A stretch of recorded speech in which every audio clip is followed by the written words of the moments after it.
Je serre ta parole dans mon cœur pour ne pas pécher contre toi, pour ne pas pécher, pour ne pas pécher. Je serre ta parole dans mon cœur. L'origine de la parole. Amen. Et se presser jusqu'à sonder ce qu'est ta volonté. Nous prions que tu puisses assister ce soir et que ta plénitude nous conduise dans toute ta vérité au nom de Jésus. Manifeste-toi au milieu de nous. Amen. Brise la volonté du diable. Amen. Fais de la sorte que nous puissions te sentir tel qu'espéré au nom de Jésus. Amen. Que notre ignorance change en obéissance, change en intelligence, change en sagesse au nom de Jésus. Amen. C'est au nom de Jésus que nous avons prié. Amen. Amen. Amen. Asseyez-vous dans la grâce du Seigneur. Je salue tout le monde. Que le Seigneur vous bénisse. Amen. Ce soir, nous allons commencer une nouvelle séquence de messages qui a pour titre le mystère du péché et de la foi. Le mystère du péché et de la foi. Il va vraiment filer que si vous ne suivez pas, vous n'allez pas comprendre. Donc, les références seront données chaque fois parce que j'ai décidé d'écouter ça directement et de traduire ça au lieu de vous expliquer ça de moi-même. Donc, le mystère du péché et de la foi. Et rapidement, alléluia. Rapidement, je vais prier celui qui a la Bible, de s'apprêter. Il ne sera pas question ce soir qu'on va forcément dire à quelqu'un de lire la Bible. Mais plus je dis la référence, plus on le lit en même temps. Chacun lit ça chez lui. Ce n'est pas que quelqu'un va lire quoi. Mais peut-être rarement on a besoin de quelqu'un pour lire. Alléluia. Donc chacun capte sa Bible et se concentre tel que nous sommes là. Je prie le Seigneur de vous accorder la grâce au nom de Jésus-Christ. Amen. Amen. Amen. Bien. Pour parler du problème du péché, nous allons recommencer par le commencement des choses. Parce que vous ne pouvez pas servir Dieu, vous ne pouvez pas être un vrai enfant de Dieu si vous ne possédez pas, vous ne comprenez pas le mystère du péché et le mystère de la foi. Dans le livre de Genèse chapitre 1, l'histoire de la création, ce n'est pas une histoire aujourd'hui qu'on va nous enseigner, où on va commencer à raconter comment tu as créé les arbres, comment tu as créé tout. Non, ce n'est pas ça. Nous connaissons ce qui s'est passé dans la création du commencement. Et nous ne sommes pas aussi une nouvelle personne à qui on va dire aujourd'hui, voici comment Dieu a créé le monde. Non. Aujourd'hui, avant d'être là aujourd'hui, on a une connaissance très, très intéressante sur comment le monde a été créé. Alléluia. Amen. Et vous pouvez voir qu'au commencement, Dieu créa. Au commencement était Dieu. Au commencement, Dieu. C'est-à-dire, cette chose n'est pas quelque chose qui va nous étonner aujourd'hui. C'est-à-dire que pour comprendre le mystère de la foi et le mystère du péché, il faut retourner vers le commencement d'abord. Donc vous pouvez voir dans le livre de Genèse chapitre 1, verset 1, dit au commencement, Dieu. Dieu n'a pas un début et Dieu n'a pas une fin. Dieu est plutôt le commencement de toutes choses. Lui-même, il n'a pas commencé. Il n'est pas une chose pour commencer. Dieu a toujours été là. Et vous pouvez savoir que Dieu est la raison d'existence de toutes choses. Amen. Oui. Et Dieu est la cause de toutes choses. Et lui-même n'a été créé et n'a été causé par quoi que ce soit. Amen. Dieu est la suffisance qui pourvoit toute suffisance, que ce soit dans les cieux, sur la terre. Mais lui-même qui l'a créé. Dieu ne dépend de personne pour exister. Dieu ne dépend de personne. Donc, la question de chercher à connaître qui a créé Dieu ne sera qu'une illusion dans la pensée de l'homme. Donc, Dieu est Dieu. Et si vous voyez dans le Genèse chapitre 1, comme je viens de le dire, nous n'avons pas besoin de chercher à connaître quelque chose qui dépasse ce que la Bible nous a dit sur le livre de Genèse chapitre 1. Mais nous connaissons une chose. La crainte de Dieu, c'est le commencement de la sagesse. Alléluia. Donc, nous ne pouvons pas chercher à connaître une chose au-delà de ce que Dieu nous a dit sur la création. Sinon, la base de notre foi n'aura pas de sens. J'espère que nous sommes d'accord. Oui. Nous avions compris bibliquement que Dieu n'a pas de commencement. Dieu n'a non plus de fin. Amen. Et dans la Bible, nous avions compris que Dieu a fait exister des choses qui n'existent pas. Par la parole. Amen. Juste là, nous sommes d'accord. Oui. Vous savez pourquoi nous avons besoin de passer par là? Il est impossible d'être un vrai enfant de Dieu. Il est aussi impossible d'être ministre de la parole de Dieu ou de parler de Dieu de façon éloquente sans passer par la Bible. Nous ne pouvons pas parler de Dieu en parlant des idées philosophiques ou bien des études du monde. Ces études ne nous permettent pas de donner une vérité sur la parole de Dieu. Les idées philosophiques ne nous permettent pas de connaître la vraie personnalité de Dieu. Alors, Dieu fait toutes choses selon son objectif. Et rien ne peut se produire dans n'importe quel univers sans la volonté de Dieu. Tout vient de Dieu. Amen. Dieu contrôle toutes choses. Jusque-là, il n'y a pas d'ombre. Maintenant, nous voulons connaître qu'au commencement, Dieu créa le ciel et la terre, selon le verset 1.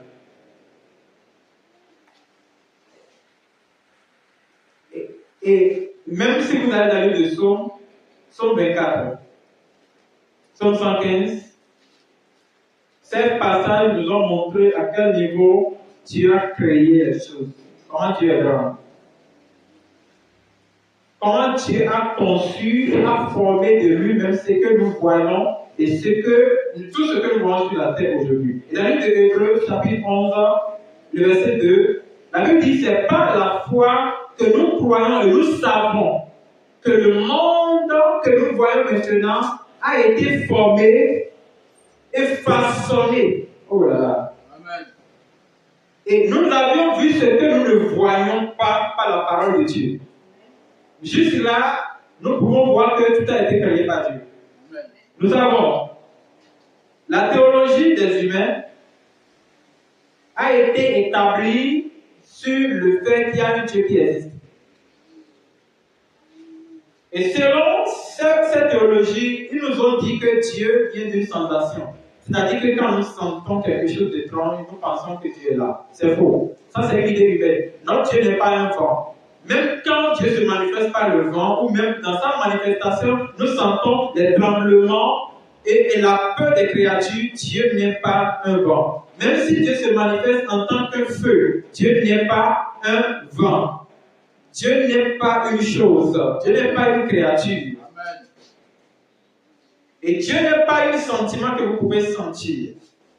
Dieu est une personne très raisonnable. Amen.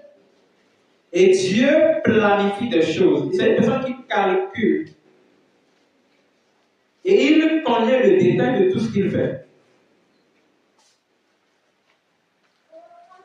Et il passe par sa parole pour amener chaque chose vers lui.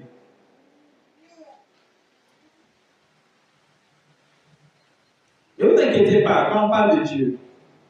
Oh, mais Dieu était où? Où était-il avant la création du monde? Ça là n'est pas important.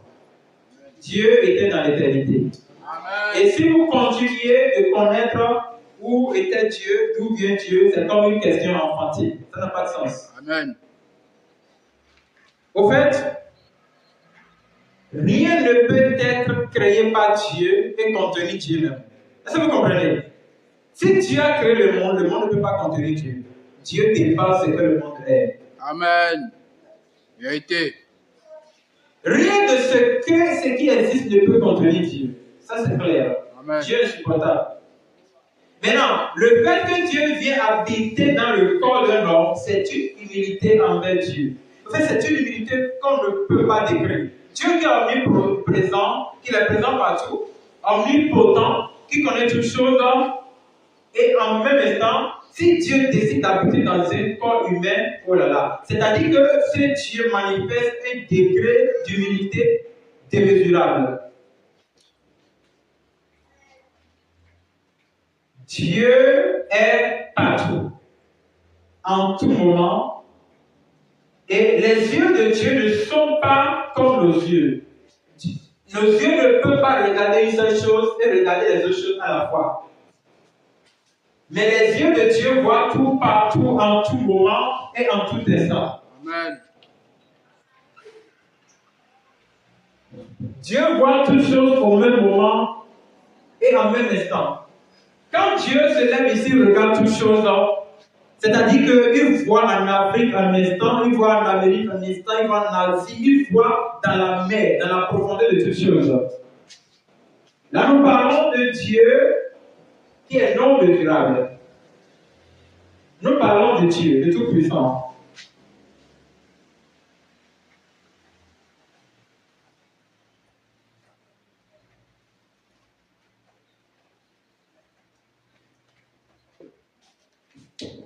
Ce que nous disons, c'est-à-dire que dans cette petite parole, nous ne pouvons pas expliquer qui est Dieu. Mais nous disons ce que nous connaissons de Dieu. Amen. Concentrez-vous bien et suivez.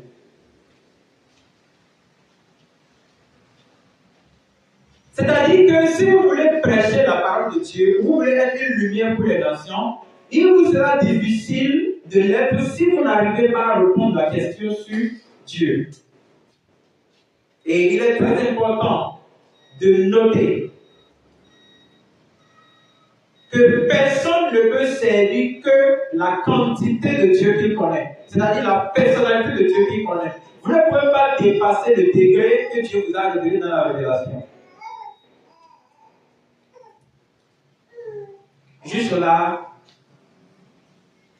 nous savons que nous n'avons aucun problème sur l'origine du ciel et de la terre.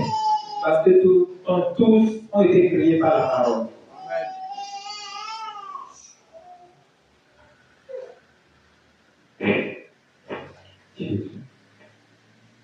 Toutes les théories que les hommes ont créées dans le but d'expliquer qui Dieu est, au-delà de la parole de Dieu, n'ont pas de sens devant Dieu. Tellement des gens, des théories sur Dieu, qu'après ils se perdent. Ils n'arrivent plus à comprendre ce qu'ils disent de leur propre bouche. Et ce problème aujourd'hui en Afrique, vous pouvez voir, chacun dit tout ce qu'il veut contre Dieu. Mais Dieu demeure qui il est. Nos grands-parents qui ont servi les dieux étrangers n'ont aucun problème avec Dieu. En Afrique, ils ont décidé d'adorer selon ce qu'ils veulent. Mais ils savent que Dieu existe. C'est arrivé en Europe ou en Amérique, vous allez voir qu'on a créé des conceptions sur Dieu. C'est-à-dire, chaque philosophe se lève et dit ce qu'il pense sur Dieu. Pour certains, Dieu c'est un phénomène. Pour d'autres, Dieu c'est un humain. Pour certains, Dieu c'est un sentiment. Mais nous croyons que Dieu c'est celui qui vient de l'éternité et va à l'éternité. Amen.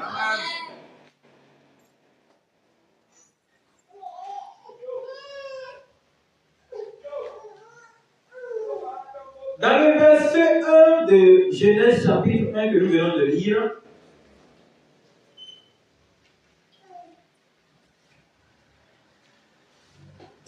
de façon très éloquente, vous allez voir le verset 2. Dieu a commencé quelque chose là. Oui. La terre était informe et vide. Il y avait des ténèbres à la surface de l'abîme. Et l'Esprit de Dieu se mouvait au-dessus des eaux. Très bien, c'est bon. La terre était informe et vide. Il y avait des ténèbres à la surface de l'abîme Et l'Esprit de Dieu se mouvait au-dessus des eaux. Dieu dit, verset 3, que la lumière soit la lumière fut. Avant de continuer, je vais vous dire quelque chose. Il paraît, selon moi, que si vous vérifiez le verset 1 et le verset 2, c'est comme s'il y a quelque chose qui s'est produit là. C'est comme le même Dieu qui a créé le ciel et la terre, c'est lui qui a créé le ciel. C'est lui qui a encore créé la terre. Ah, ok, maintenant. Bon, nous connaissons que ce Dieu qui a créé le ciel et la terre connaît la forme du ciel et connaît la forme de la terre. Alors, s'il a créé le ciel, comment se fait que la terre rapidement pouvait devenir informe? Est-ce que Dieu avait l'intention de créer la terre d'une façon informe et vide? Tout de suite là, que Dieu crée la terre, et on peut voir en même temps qu'il y avait les ténèbres à la surface des eaux. C'est là que vous pouvez comprendre qu'il y a quelque chose qui cloche.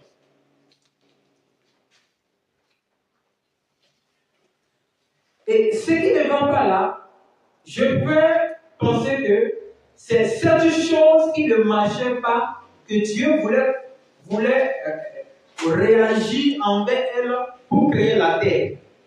Et la terre venait de façon informe. C'est-à-dire que Dieu veut créer un autre sens, très objectif, dans le but de connaître une irrégularité qui existait même avant qu'il ait créé le ciel et la terre. Alors, vous allez voir, le verset 3, la Bible dit, Dieu dit que la lumière soit et la lumière fut. Donc, de façon simple et ordinaire, si vous lisez le verset 3, vous lisez le verset 4 aussi, concentrez-vous bien. Vous pouvez penser peut-être, tout comme moi, quand Dieu dit que la lumière soit, Dieu parlait des luminaires, c'est-à-dire une entité de lumière.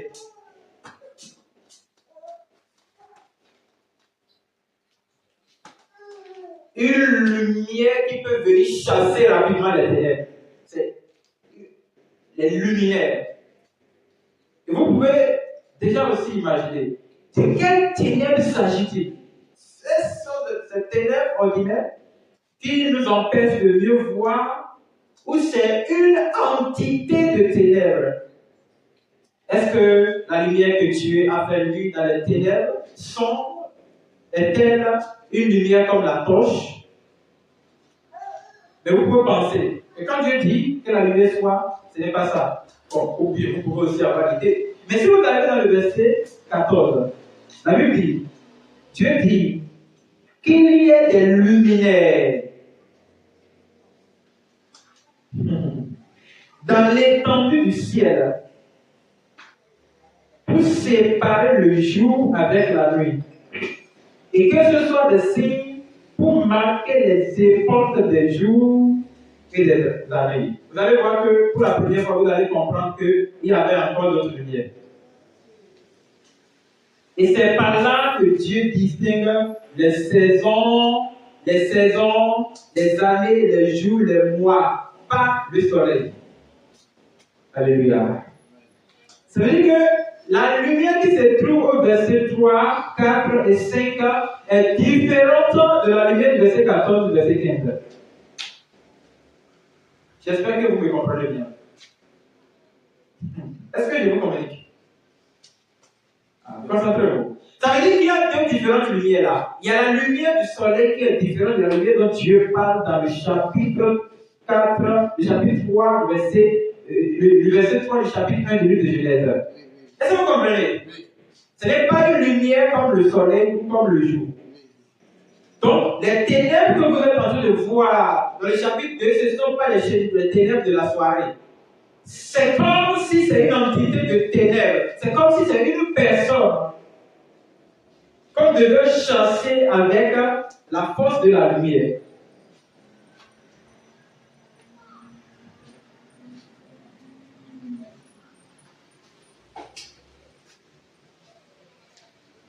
C'est comme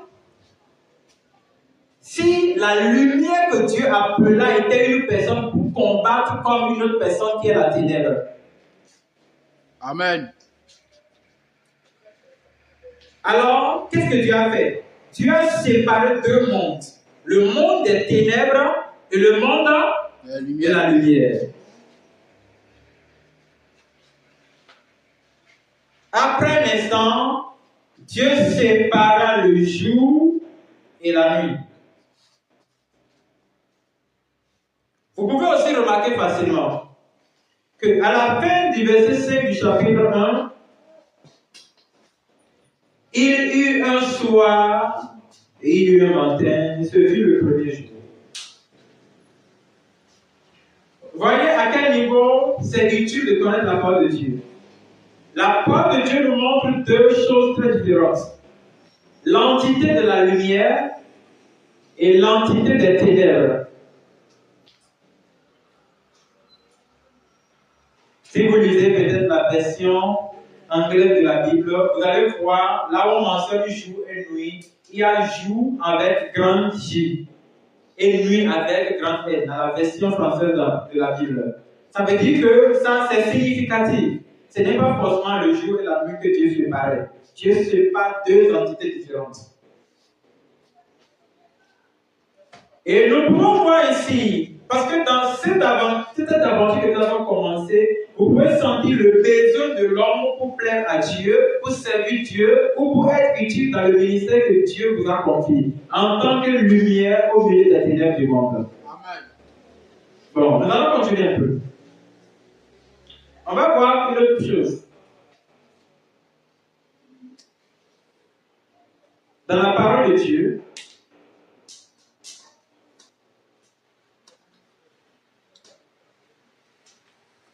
il y a une autre Genèse qui se trouve dans la parole de Dieu, qui ne se trouve pas dans le livre de Genèse. Voilà ce Genèse dans le livre de Jean.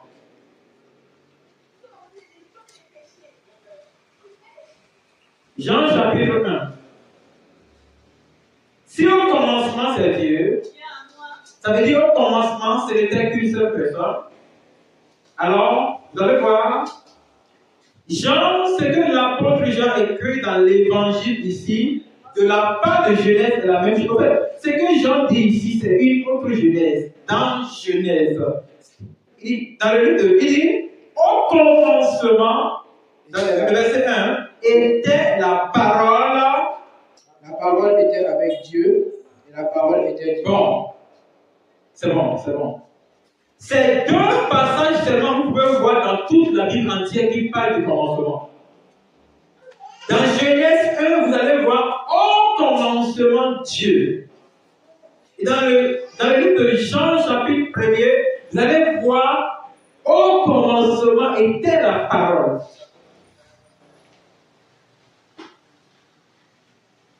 C'est la même chose qui se répète. Et la parole était avec Dieu. Et la parole était Dieu. C'est-à-dire, elle était au commencement avec Dieu. Toutes choses ont été faites par elle. Et rien de ce qui a été fait n'a été fait sans elle. Vous connaissez tous cette parole. Ce n'est pas une nouvelle chose. Il parle de Jésus qui est la parole. Donc, nous croyons que Jésus est la parole qui existait. Au commencement, Jésus. Jésus n'est pas venu après. Jésus existait depuis. C'est ce Jésus qui était le Dieu. Amen. Jésus-Christ existait depuis le commencement. Amen. Donc, Jésus n'a pas de fin. On ne peut pas chercher à connaître sa fin. Et toute l'histoire de la Bible a été centrée sur Jésus-Christ. Amen. Si nous disons que Jésus-Christ est le Dieu, c'est parce que nous voyons et nous comprenons que de la Genèse, de Genèse chapitre 1, verset 1er, vers la Genèse de Jean chapitre 1, verset 1er, nous lisons deux références identiques. Au commencement, Dieu, et au commencement, la parole.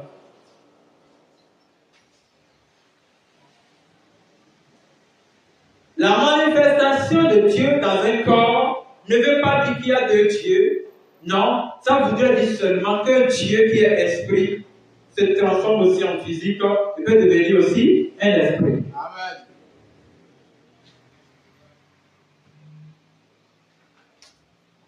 Donc, quand la Bible dit, au commencement, la parole existait et était avec Dieu, c'est-à-dire que Dieu existait avec lui-même, parce que Dieu, c'est la parole de Dieu.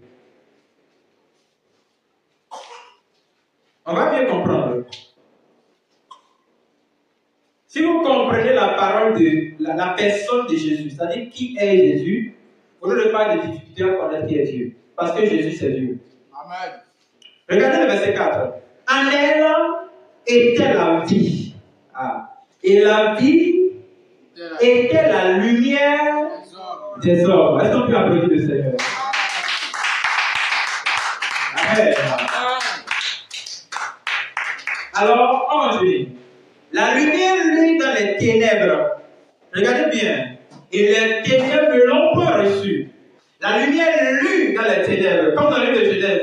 Comme au commencement, la lumière luit dans les ténèbres. Et comme les ténèbres ne voudraient pas la lumière, Dieu sépara la lumière des ténèbres. Amen. Le verset 6. Il y eut un homme envoyé par Dieu, son nom c'est Jean-Baptiste. Il vint pour servir de témoin, verset 7, rendre témoignage de la lumière, afin que tous cruissent par lui. Le verset 8 a bien approuvé. Jean n'était pas la lumière. Donc il y avait une seule lumière. Amen. Mais il parut pour rendre témoignage. Attends, alors si Jean n'était pas la lumière, de quelle lumière s'agit-il? Et vous allez voir que cette lumière porte une vie. La lumière porte une vie. Vous l'avez dit? Elle était la vie.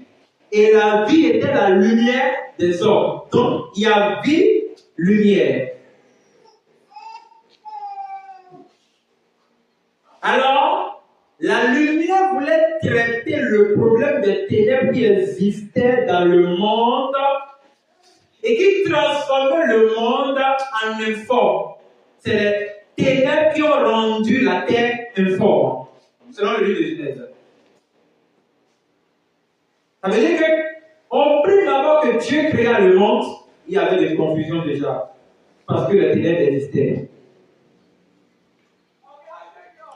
Donc le monde avait besoin de la lumière. Et Dieu dit que la lumière soit et la lumière fut. Bon, dans la deuxième Genèse, les ténèbres ne l'ont point reçu. Les ténèbres n'ont pas. Ils n'ont pas accepté la lumière. Quand la lumière commence par lui, qu'est-ce que les ténèbres vont faire? Les ténèbres ils vont fuir. Ils vont se mettre de côté. C'est comme ça que dans le livre de Genèse, Dieu sépara la lumière et les ténèbres à la surface de la terre. Bon, nous allons avancer. Vous pouvez vous le rappeler que dans le livre de Genèse, chapitre 1, la Bible dit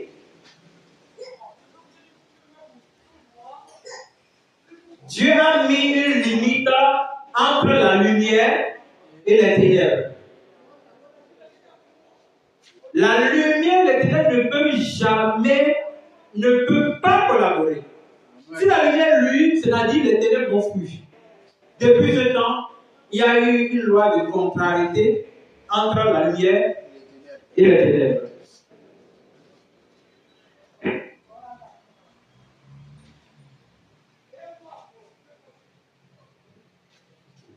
Ce qui vaincra les ténèbres, c'est la lumière qui luit. Toutes les lumières ne sont pas là pour lui. Donc, nous avons compris maintenant que ce n'est pas une lumière de la bougie, bien le feu, bien le soleil, ni la lune, ni les étoiles, comme on a l'habitude de prêcher. Ce n'est pas ça. Parce que cette lumière portait la vie. Amen. Vous avez vu ça? En lui était la vie. Et la vie était la lumière des hommes, dans le livre de Jean. Cette lumière, lui, Jean-Baptiste n'était pas la lumière de Dieu. Et c'est clair que cette lumière était une personnalité. Ça venait de Dieu.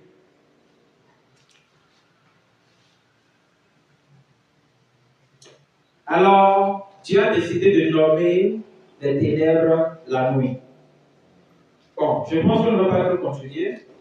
On va voir le livre des Thessaloniciens. 1er Thessaloniciens, chapitre 5, le verset 4. Mais vous, frères, vous n'êtes pas dans les ténèbres pour que ce jour vous surprenne comme un voleur. Amen.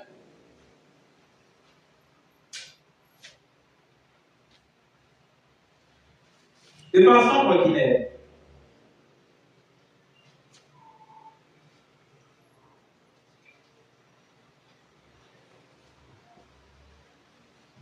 Le jour dont nous pouvons parler ici dans le livre des Thessaloniciens,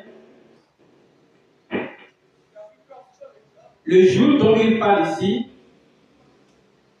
si vous lisez d'autres versions, ou bien comme la version anglaise, ce jour c'est comme une image. Nous sommes les fils du jour. J'espère que la Bible en a parlé. Verset 5. Vous êtes tous les enfants de la lumière et les enfants du jour. Amen. Est-ce que vous voyez que le jour c'est une personne? Voilà. Donc, ce n'est pas comme le jour lundi, jour mardi, 365 jours, 366 jours dans une année. Non, ce n'est pas ça. Il s'agit ici, que nous sommes des enfants du jour. Nous sommes descendants d'un jour. Et c'est ce jour que Dieu a séparé de la nuit, qui est aussi une personnalité. Est-ce que vous voyez ce que nous disons? Voilà.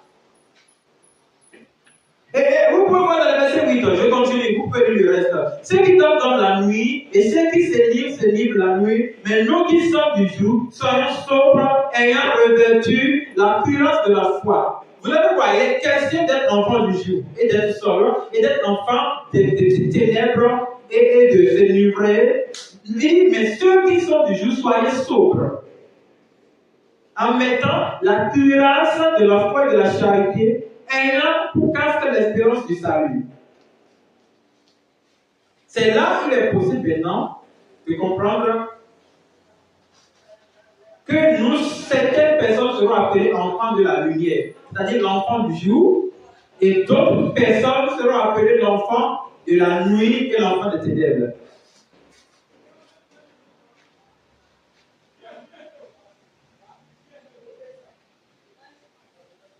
C'est aussi clair.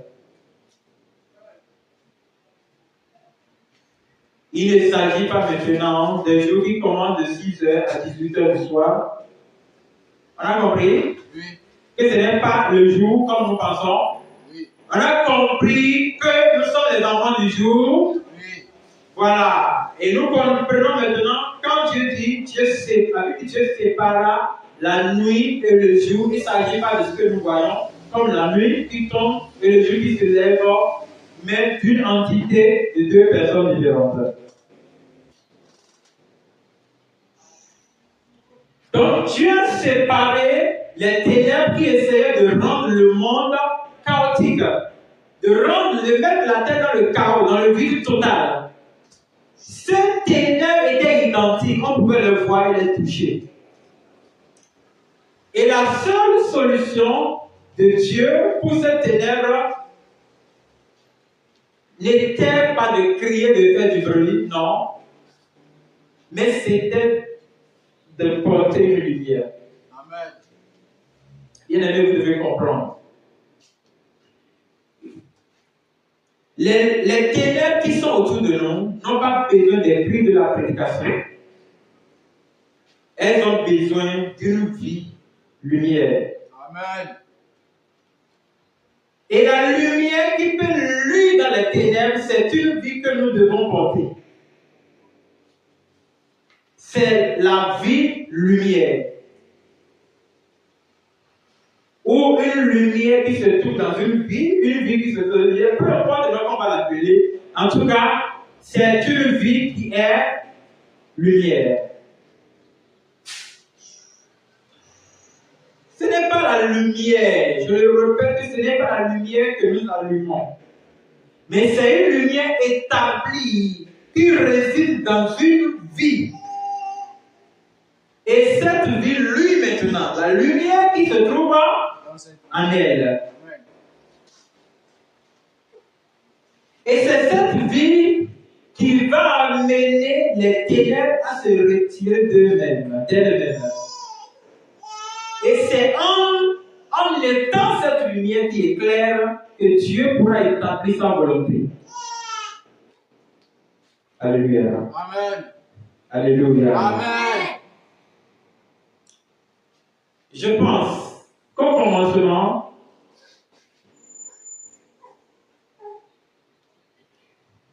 dès que Dieu avait vu que cette lumière était bonne et qu'il avait séparé la lumière des ténèbres, c'était le temps maintenant de tout réorganiser selon Dieu. Si la lumière n'apparaissait pas pour chasser les ténèbres, ce sera un travail inutile que Dieu fera.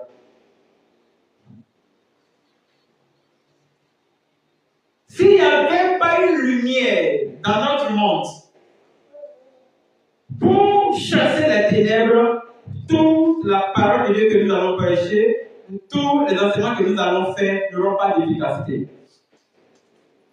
Ce n'est pas la lumière qui jaillira que les ténèbres pourront fuir. En fait, c'est une lumière que les ténèbres ne peuvent en aucun cas communiquer avec. Vous devez savoir, il y a certaines lumières que les ténèbres arrivent à communiquer avec. Les lumières des vertus peuvent communiquer avec les ténèbres. Dieu demande à ce que nous qui écoutons ce message, portons une vie lumière, une vie de mystère, dans le but de lui et de chasser les ténèbres. Mais si nous portons une lumière communicante avec les ténèbres, nous ne pouvons pas chasser les ténèbres qui sont sur la terre. Dieu demande maintenant que nous portons cette vie. Nous portons cette vie de lumière. Je le répète plusieurs fois. Que sans cette vie de lumière, nous ne pouvons en aucun cas chasser les ténèbres. La lumière ne fait pas du bruit pour chasser les ténèbres. La lumière naturellement chasse les ténèbres. Ok. Où était la lumière quand les ténèbres étaient sur la terre? Cette lumière habitait en Dieu. Cette lumière habitait en Dieu. Mais quand elle était sortie de Dieu, elle a créé une limite authentique et éternelle entre elle et les ténèbres. Alors, Dieu va continuer maintenant de créer. Alors, voyons le verset 26. Je l'ai appelé 1. Puis Dieu dit, faisons l'homme à notre image, le mystère du péché et le mystère de la croix. Créons l'homme à notre image et notre ressemblance, qu'il domine sur les poissons de la mer, sur les oiseaux du ciel, sur les bétails et sur toute la terre, sur tous les reptiles qui rampent sur la terre. Alors Dieu créa l'homme à son image, et à l'image de Dieu, il créa l'homme et la femme. Est-ce qu'on peut dire amen là-bas? Amen. Nous avons été faits à l'image de Dieu. Amen.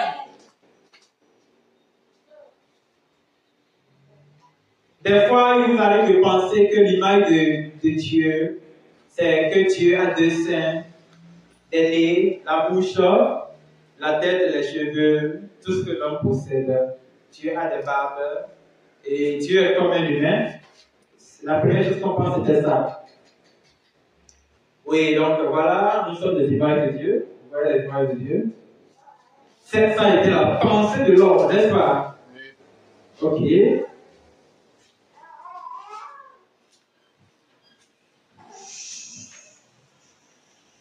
C'est-à-dire que des fois, si quelqu'un vous dit que je suis l'image de Dieu, si vous n'avez pas de raisonnement pour lui rentrer la parole, laissez-le. Vous avez besoin de comprendre. C'est quoi l'image essentielle de Dieu? Qu'est-ce que Dieu a créé dans l'homme?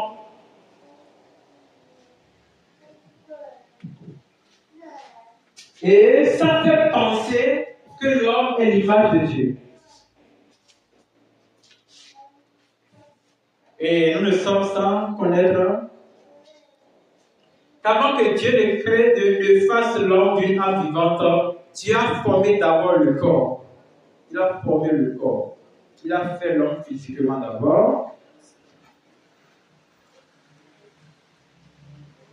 Il a fait tout ce qui existe sur l'homme, de façon visible. Amen. Mais je vais vous dire quelque chose aujourd'hui que vous allez vous étonner. C'est-à-dire que le corps de l'homme n'est pas l'homme. Oui. Le corps de l'homme n'est pas l'homme. Lorsque vous êtes assis, personne ne vous a jamais vu. Moi, je ne l'ai jamais vu. Lui, je ne l'ai jamais vu. Voir le corps de quelqu'un ne veut pas dire que j'ai vu la personne. Je ne fais que voir son corps, sa tête, ses pieds. Mais je ne l'ai pas encore vu. Lui-même, je ne l'ai pas encore vu. Vous devez savoir, c'est le jour que vous mourrez, il y a quelque chose que nous ne verrons pas. Nous verrons encore le corps. Mais l'homme en question,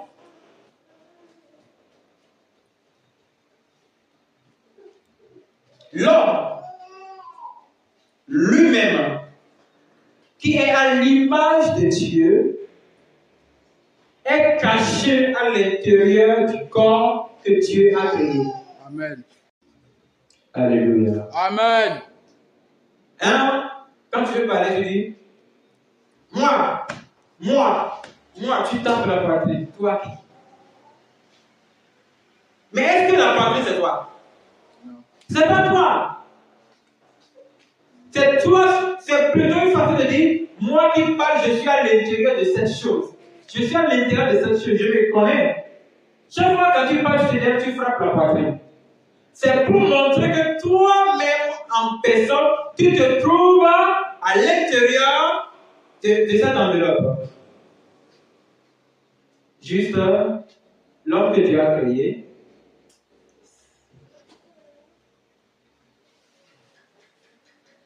L'homme que Dieu a créé, c'est une personne qui réside dans un corps, comme celui-ci. Dans un corps, comme celui-ci. Donc, ce n'est pas l'homme que vous voyez. C'est le vase de l'homme que vous voyez comme ceci.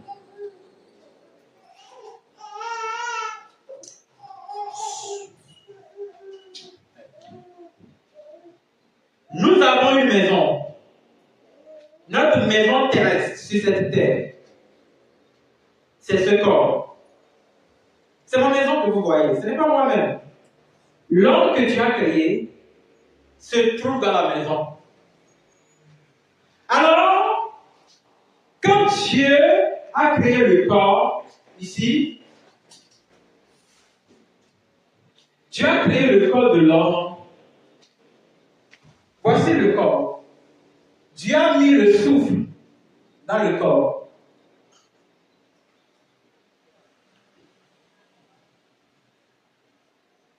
Et l'homme en personne habite dans le corps. Alors, on peut chercher à connaître. Qu'est-ce qui réside dans le corps pour que Dieu puisse dire que, la Bible dit que Dieu créa l'homme en son image. Dieu dit, dans le verset dit, faisons l'homme à notre image, à notre ressemblance. Et que cet homme vienne et qu'il domine sur les poissons de la mer, les oiseaux des cieux, sur toute la terre et tout ce qui existe. Cela montre que Dieu veut créer un homme, un seul homme.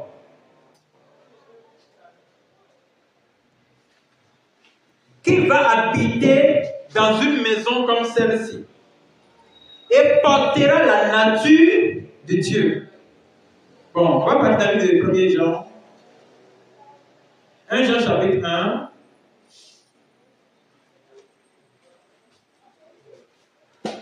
Est-ce que vous avez déjà ouvert?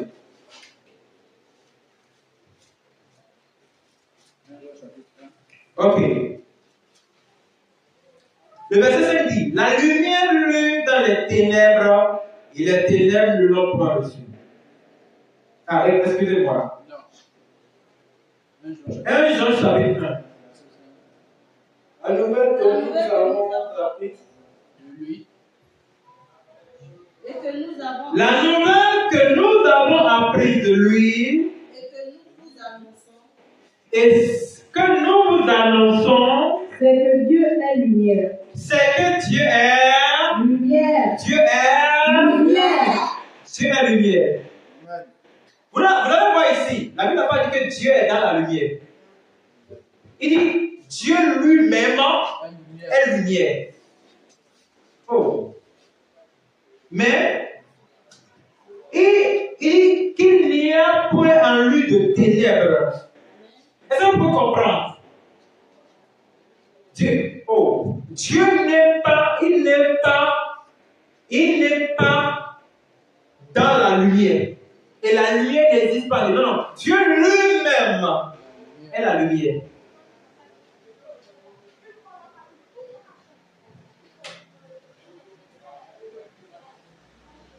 La Bible dit, verset 6, si nous disons que nous sommes en communion avec lui et que nous marchons dans les ténèbres, nous mentons et nous ne le pratiquons pas la vérité.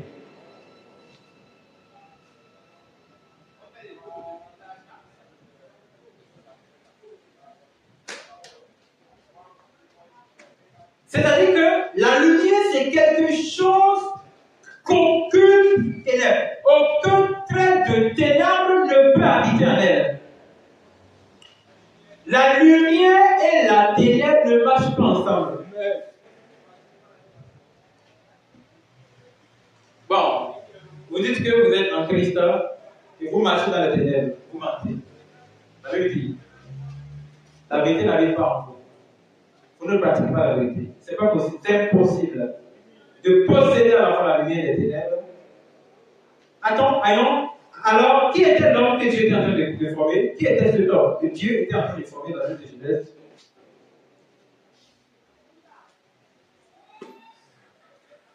Dieu créait un homme dans lequel Dieu a versé la vie qui est lumière. Dieu se versait lui-même dans cet homme. Est-ce que vous comprenez? Oui. Dieu cherche un homme, même aujourd'hui, maintenant, Dieu cherche un homme en qui Dieu a investi la vie lumière. Dieu dit maintenant, j'ai créé tout ce qui existe. J'ai besoin de quelqu'un comme moi pour y habiter, pour empêcher les ténèbres d'arriver. Mais cette personne va être un homme qui possède ce que je suis. Alors, il va continuer d'être une lumière qui continue de lui. Maintenant, je vais vous expliquer, puisque là, attendez, voyez ce que Dieu voulait faire. Dieu est en train de créer un royaume où il va avoir une autre personne qui est semblable à Dieu. Donc, ça veut dire que les ténèbres peuvent revenir à tout moment. Et la personne qui va lui pousser chasser les ténèbres, c'est l'homme que Dieu a créé. En ce moment, il y avait le soleil sur la terre. Il y avait la lune, il y avait les étoiles. Mais Dieu n'avait pas besoin de cette lumière. Dieu a besoin de la lumière qui lui pousse chasser les ténèbres. Alléluia. Amen. Selon la parole de Dieu, cette lumière était Jésus. et la présence de Jésus, écoutez, la présence de Jésus ne communique pas avec les ténèbres. Parce que c'est Jésus, c'est Dieu. Dieu s'est investi. Je continue. Dès que nous allons retourner au ciel, on va quitter cette terre, on va partir au ciel. Amen. Qu'est-ce qui va venir à la surface de la terre? Rien que des ténèbres vont revenir sur cette terre. Et si Dieu créait la terre et laissait la terre, qu'est-ce qui va se passer? Les ténèbres aussi reviendront. Donc Dieu voulait une lumière permanente sur la terre. Mais cette lumière ne peut pas rester nue, il faut qu'elle habite dans un vase. C'est pratiquement ce qui a poussé Dieu dans son intérêt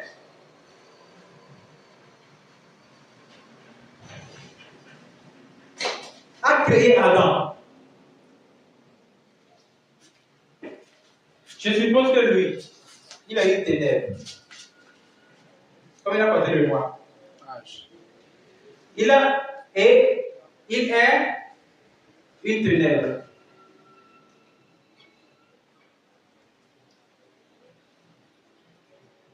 Et maintenant, je peux avoir lui, qui est simple comme ça, mais porte la lumière en elle. Et chaque fois, elle va régner sur la terre pour empêcher lui de venir régner sur la terre.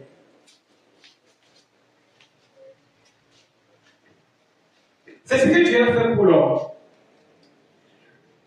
Au fait, le ministère pour lequel Dieu créa l'homme sur la terre n'est pas de bavarder. C'était seulement de lui. Pardon. La lumière ne fait pas trop de bruit. Elle lui juste pour chasser les ténèbres. Amen. Ce n'est pas un théâtre comme ce que nous voyons aujourd'hui. Nous parlons d'une ville lumière. Ce que nous voyons aujourd'hui, c'est des théâtres que nous observons partout dans les boutiques. Théâtre de délivrance, théâtre. Mais il n'y a pas la vie lumière. Attention. Donc, chaque fois, comme je venais de dire, lui va chercher à venir régner sur la terre, mais quelque chose va le pousser. Pourquoi? Parce que lui, elle possède la lumière en elle. Ce qui repousse lui de venir régner sur la terre, c'est la vie lumière que elle porte en elle. Amen. Alléluia. Amen.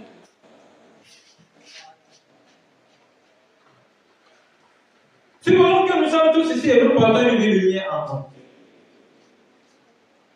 Aucune lumière ne peut s'approcher de nous. Si vous voyez un faux s'approcher de vrai, ça veut dire que dans les vrais, il y a un autre faux. Quel genre d'homme Dieu voulait créer? C'est quelque chose comme ça. Attendez. L'homme dont le ministère consiste à chaque fois menacer les ténèbres. Ce n'est pas un comportement, mais c'est une vie que la personne porte en elle. Et partout ce temps sera, les ténèbres le verront comme un ennemi.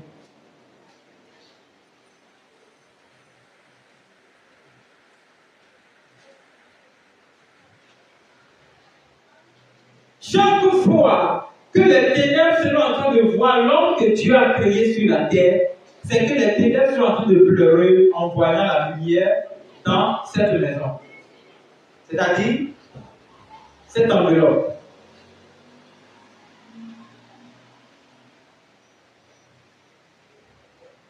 Dieu a créé un homme qui possède quelque chose de Dieu, c'est-à-dire l'image de Dieu.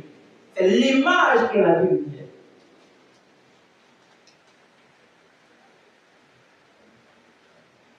Tout ce que cet homme a besoin de faire sur la terre, c'est de se présenter partout avec sa lumière. C'est pourquoi Dieu a dit, domine. Domine. Et au fur et à mesure que cette lumière continue en lui, les ténèbres vont toujours fuir en arrière. Alors Dieu dit, frère homme, sois fructueux, multiplie la lumière partout. Est-ce que vous voyez la politique de Dieu? Dieu dit, multiplie tes exemplaires. Là, reproduis-toi pour que les ténèbres ne trouvent jamais de place. Le mystère du péché et le mystère de la croix. Dieu voudrait voir Adam faire des millions d'enfants sur la terre. Et ces enfants ne seront que des lumières.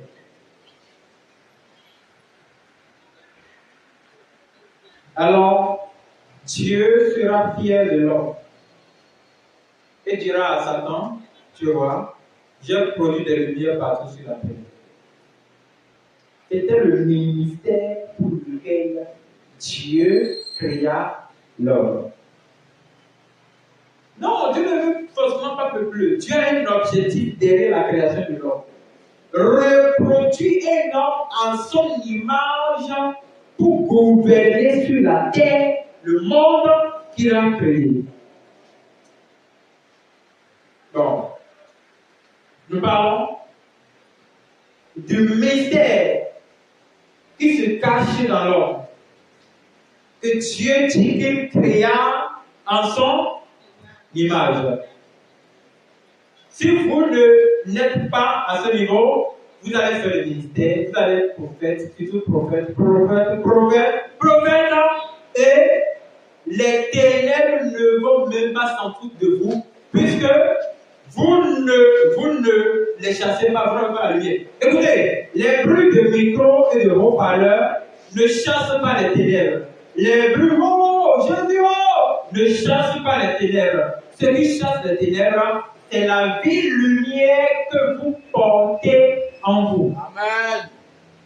La vie lumière, des fois, on n'a pas besoin de micro. Mais les ténèbres fuient.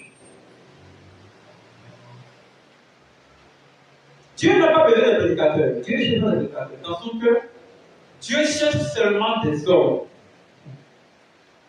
des femmes, des humains dont leur vie est la lumière. Et que cette lumière soit prête à lui dans les ténèbres. Jusqu'actuellement, je vous parle. Dieu ne cherche pas des prédicateurs éloquents. Des gens qui connaissent parler, qui connaissent raconter, qui connaissent s'appuyer. Dieu cherche des gens qui vont porter le mystère de la croix. Oui. Qui vit une vie lumière. Dieu a besoin de ces genres de personnes.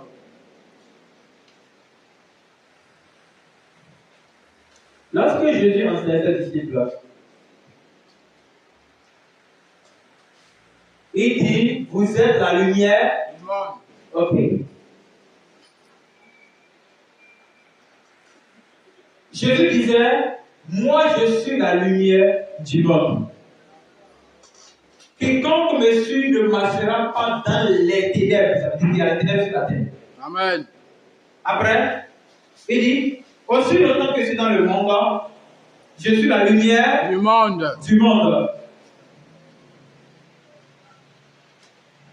Les gens pouvaient s'être étonnés en pensant, mais lui dit quoi? Mais c'est quel genre de pouvoir? Ce n'est pas un pouvoir. Et avec cette lumière, même si Jésus voit un démon, même sans prier contre le démon fuit déjà, et crie déjà. Mais qu'est-ce qui les tourmente? C'est la lumière qui lui. C'est la vie lumière qui habitait en Christ qui faisait cette chose. Quand Christ vient, les démons fuient déjà. Il vient déjà. Pardon, ne nous chasse pas. Prends pitié de nous. Les démons commencent par fuir. Ok.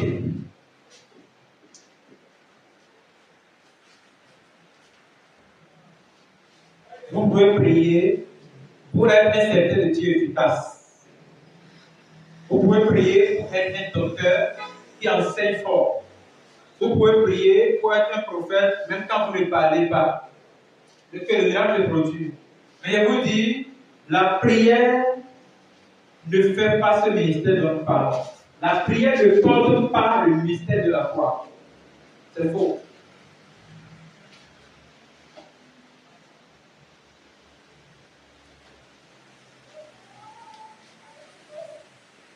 Vous devez être prêt à venir cette vie. Amen. Dieu veut un homme qui mène la vie liée. Cette vie n'a pas besoin de forcer les gens, mais ces gens vont comprendre la vérité. Amen. Dans 2 Corinthiens, chapitre 4.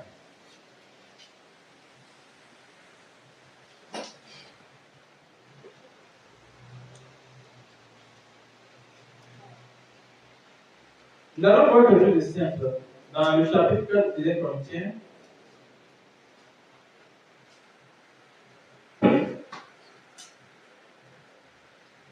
vous allez découvrir quelque chose que les frères ont découvert ici. Et que vous avez besoin pour que votre vie puisse porter le mystère de la foi. Je vais aller ici, le verset 3. Si notre évangile. Mais quel genre de ministère l'apôtre Paul faisait? Si notre évangile est encore voilé, bon. C'est notre évangile. Le verset 2 dit, nous rejetons les choses honteuses qui se font en secret. Nous n'avons point une conduite astucieuse.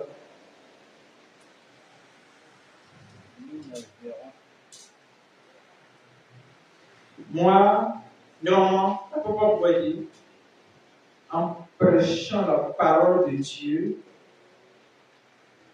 en manifestant la puissance prophétique, c'est ce que la parole avait dit ici, était de notre génération.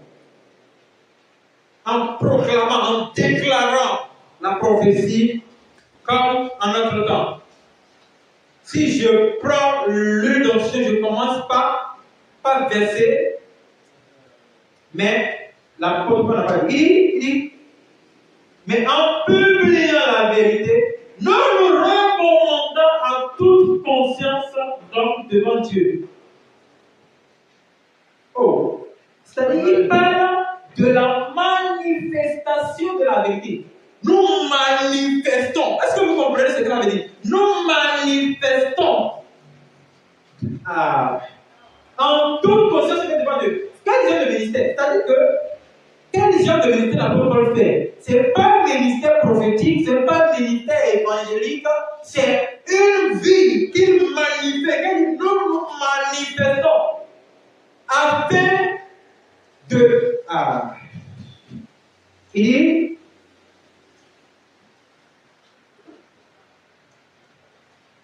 dit, nous nous recommandons à toute conscience d'homme devant Dieu. Nous nous recommandons.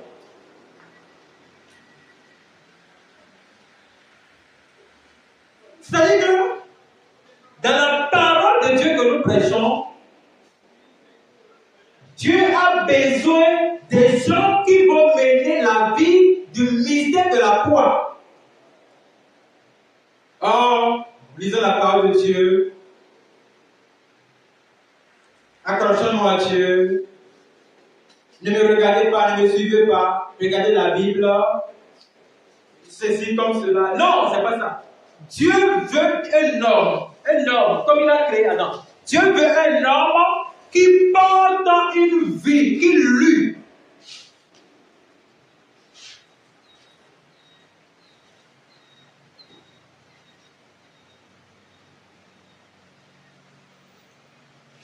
On peut prêcher, ce n'est pas que c'est faux, on peut prêcher.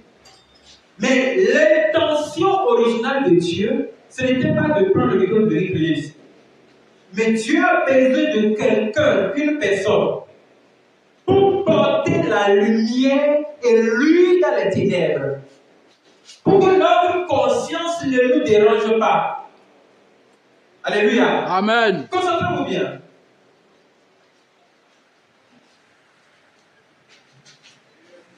L'apôtre Paul pouvait dire, quand Dieu dit, le verset 6, vous pouvez continuer, hein? Dieu a dit, la lumière brillera du sein des ténèbres, a fait briller la lumière haut. Il dit, dans nos cœurs, pour faire resplendir la connaissance de la gloire de Dieu sur la face de Christ. Amen. Est-ce que vous voyez? Amen. La lumière de Dieu l'a éclairé pour qu'il porte cette lumière pour éclairer d'autres.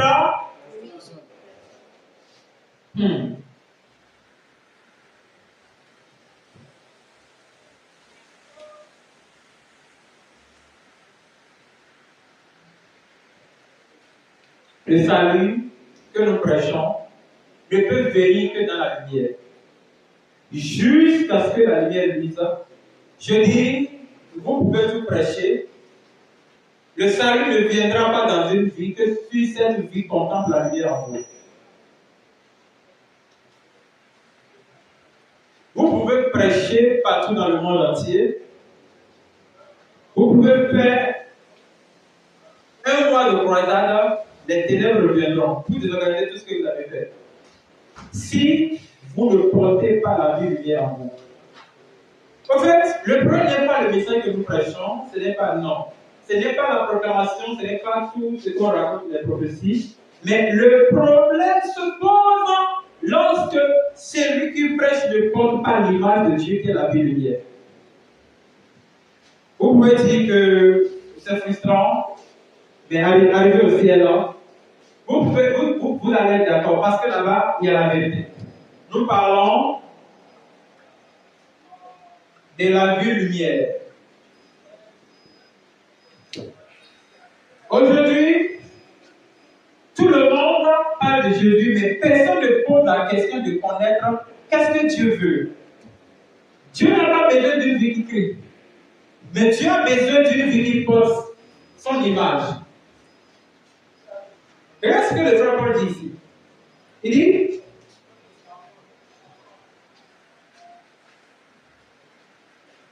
nous ne nous prêchons pas, le verset 5. Paul ne se prêche pas. Quand j'ai prié, je viens prier, il a été guéri. Oh là là, est-ce que tu peux applaudir? Là, pourquoi on n'a pas dit ça? Non. Il dit, nous ne nous prêchons pas nous-mêmes. Le chapitre 4, hein? Car Dieu, le verset 6, que la lumière brillera du sein des ténèbres. Quand est-ce que Dieu a fait briller la lumière du sein des ténèbres? Au commencement dans Genèse chapitre 1.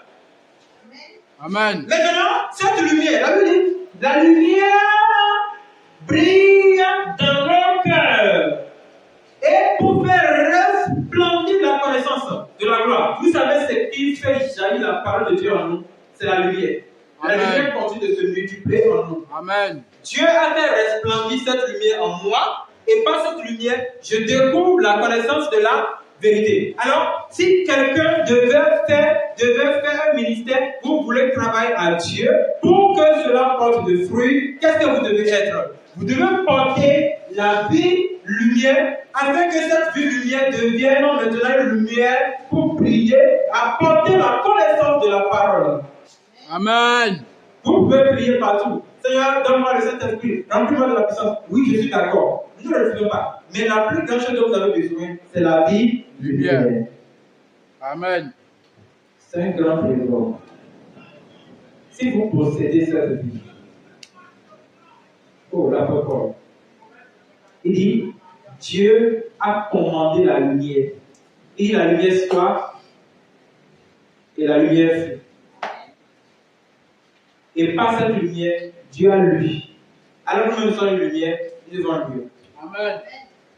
Maintenant, la lumière, où se trouve la lumière maintenant? La lumière se trouve dans mon cœur. Et continue de chasser les ténèbres.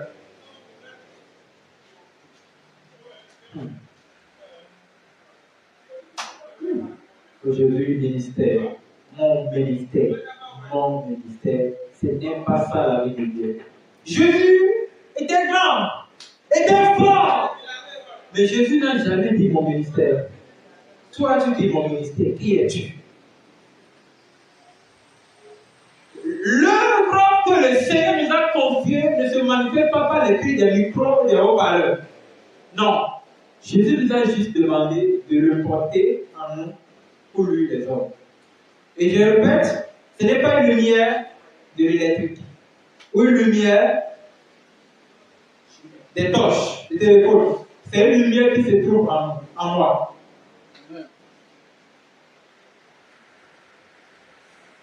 Nous allons conclure. On va retourner dans Jean. 1er Jean. 1er Jean.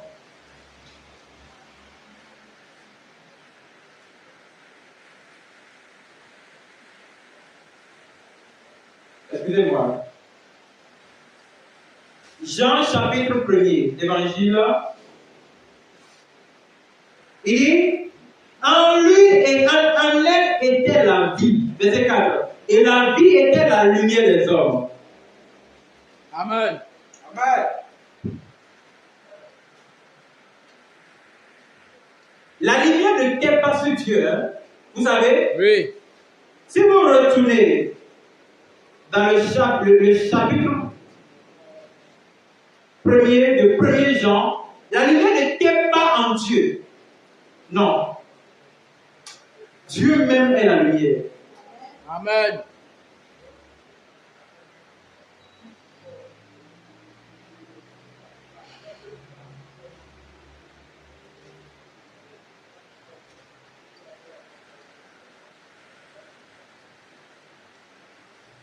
La lumière ne tient pas sur Dieu. Si vous voyez le verset 5 du chapitre 1 de 1er Jean. Ce que nous voyons aujourd'hui, c'est que si vous ne portez pas la vraie lumière en vous, vous allez mettre le ministère sur vous. C'est moi qui ai souffert. J'ai fait ceci. J'ai fait cela. Et la même personne que vous voyez en train de danser, s'il se fâche à côté de toi, tu vas fuir. La vraie lumière, non. C'est-à-dire, lui là, la lumière est sur lui. Vous comprenez? Alléluia. Amen. La lumière est sur lui. Est sur lui. C'est-à-dire que si vous voulez faire le ministère, vous voulez œuvrer à Dieu, pour que Dieu vous utilise, la lumière ne doit pas être sur vous. L'Esprit de Dieu est sur moi. Non. Non. La lumière devait être en moi. En vous. Voilà. Sinon, vous allez être cette personne, Dieu l'utilise aujourd'hui, devait être Satan qui l'utilise. Et vous pouvez voir de nombreuses personnes dans le monde aujourd'hui, il est serviteur de Dieu. On reconnaît même la puissance de Dieu en lui, mais on trouve en même temps que le diable l'utilise. Cette personne ne porte pas la vie lumière. Non. C'est-à-dire que la vie n'est pas en elle, mais la vie est sur elle. Oui. Dieu est lumière et qu'il n'y a point en lui de ténèbres. Amen. Et si vous lisez le chapitre 1 de l'Évangile, les ténèbres ne l'ont point reçu. Il n'y a pas de relation entre la lumière et les ténèbres. C'est impossible. C'est à cause de ça que vous devez vérifier votre vie. Ok, tu prêches. Oh, frère pasteur, frère apôtre, mais surtout les frères prophètes. Il prêche. Mais lui qui est en train de prêcher là, je t'assure, si vous le voyez en train de bastonner sa femme, toi tu vas te demander, mais. Ok. Tu peux travailler avec ta femme, nous sommes d'accord. Mais quelle est la pause? Tu te souviens de la dernière fois, lui qui prêche, tu le regardes. Demande-lui, est-ce qu'il se souvient de la dernière fois? Où il est parti, il a pris la bière, il a bien bu. Après, il vient prêcher. Ce n'est pas la vie bière. Non, non. Oh, il va te dire, si le truc commence maintenant, je vais te montrer qui je suis. Est-ce la vie lumière? La vie lumière ne peut pas comme ça. La lumière, c'est lui et non en lui. Laisse-moi, je vais prêcher. Quand je vais finir la prédication, tu et moi, on va voir qui est ici. Tu vas voir de quel démon je me chauffe. Ah, ça, toi, tu es un démon. Alors, la vie lumière n'est pas dans cette personne. Laisse-moi, hein. Il va dire à ta femme, tu vois pas le vrai pasteur. Souvent, c'est les pasteurs. En fait, c'est nous les prédicateurs. Bon, pas non plus. Comme sa femme et lui étaient en train de se battre à la maison là, il était en train de porter sa carotte comme ça. Tu vas voir, tu vas capter le ministère qu'il est en train de faire. Tu vois ce que tu veux faire. Tu vois ce que tu veux faire. Maintenant, il dit, d'ailleurs, tu ne m'accompagnes pas pour aller à la maison aujourd'hui. Tu ne m'accompagnes pas. Il faut rester là où tu es. Tu es en train de détruire mon ministère comme ça. Non, ne pas avec moi. Après, quand il va s'approcher de lieu de réunion, qu'est-ce qu'il va faire? Il prend le truc là. C'est pourquoi les pasteurs là, ils ont tué la bouchon dans la. Il est sur le dit, alléluia. Oh! La vie, lumière. Alléluia.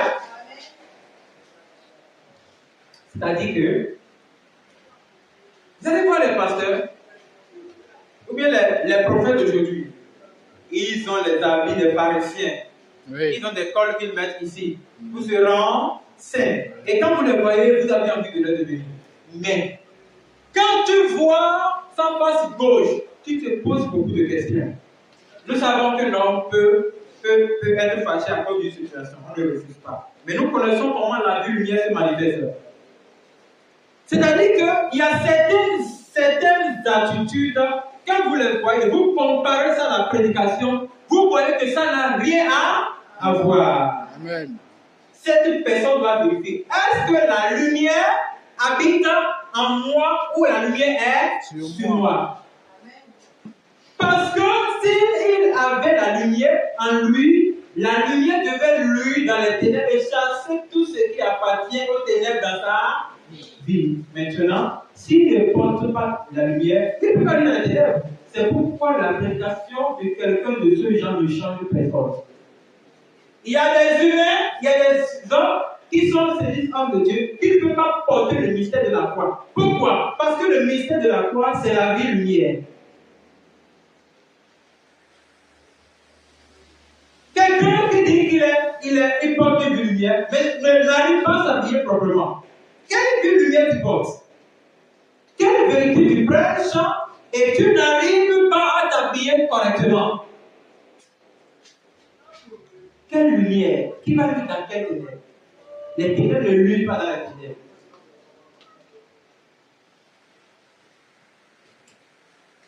Amen.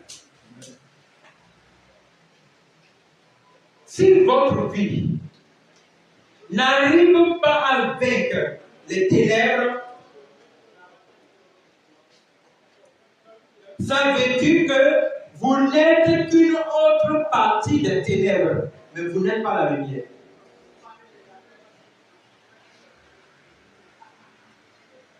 Vous êtes une lumière, mais quand vous essayez de lui, ça ne touche pas les ténèbres. Amen. Vous n'êtes pas une lumière, vous êtes une autre partie de la lumière. Parce que l'œuvre de la lumière n'a pas besoin de crier. Venez voir l'œuvre que nous faisons. Non. Son œuvre se manifeste simplement. Quand la lumière, lui, tout le monde voit qu'elle a chassé les ténèbres.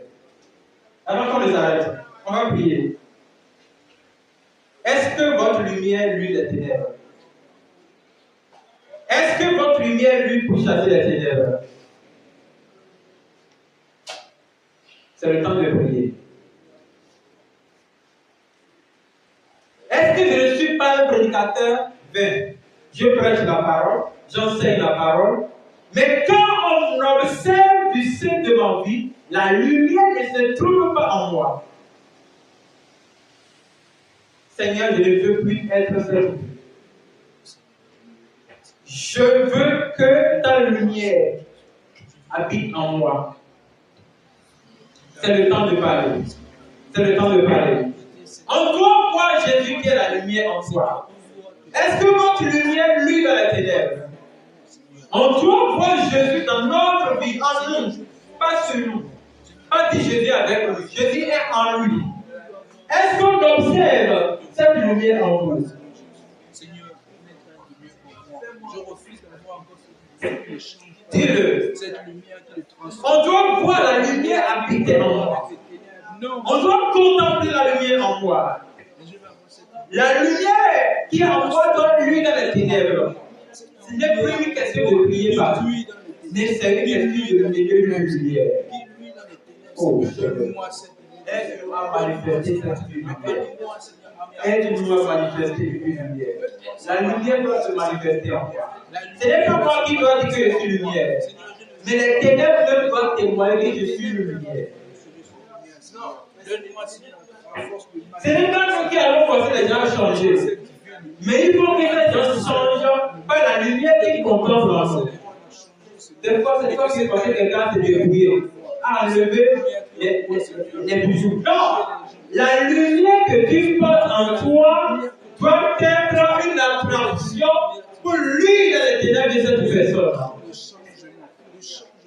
Mais cette lumière en moi, cette lumière, Seigneur, qui va toucher les vies, qui va toucher, Seigneur, les gens, qui va transformer, Seigneur, les vies, qui va changer. Au nom de Jésus, nous avons prié. Amen. Amen. Question? Ce n'est pas Dieu qui va vous aider à le faire. Dieu a déjà mis l'esprit de conquête qui est la vie lumière en vous. Au nom de Jésus, nous avons prié. Amen. Que le Seigneur vous aide à manifester cette vie. Là où toi-même tu trouves des ténèbres en toi qui fait de la sorte que le message que tu prêches ne porte pas de fruit, que le Seigneur, qui est la grande lumière, lui, échange toutes ces ténèbres au nom de Jésus-Christ. Seigneur, aide-nous à porter cette vie lumière. C'est au nom de Jésus que nous avons prié.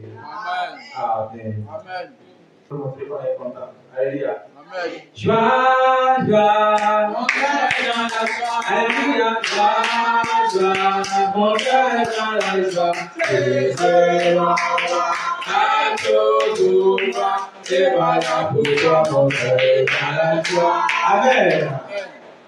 Tu vas me laisser cette lumière. Amen. La lumière, toute ténèbre, toute virtue de ténèbres en toi sera évacuée au nom de Jésus-Christ. Amen. Éternel notre Dieu, merci pour ce soir. Amen. Nous sommes en train de commencer une nouvelle séquence et de nous terminer. Amen. Enseigne-nous. Amen. Bénis cette soirée. Amen. Que la grâce de notre Seigneur Jésus-Christ, Amen.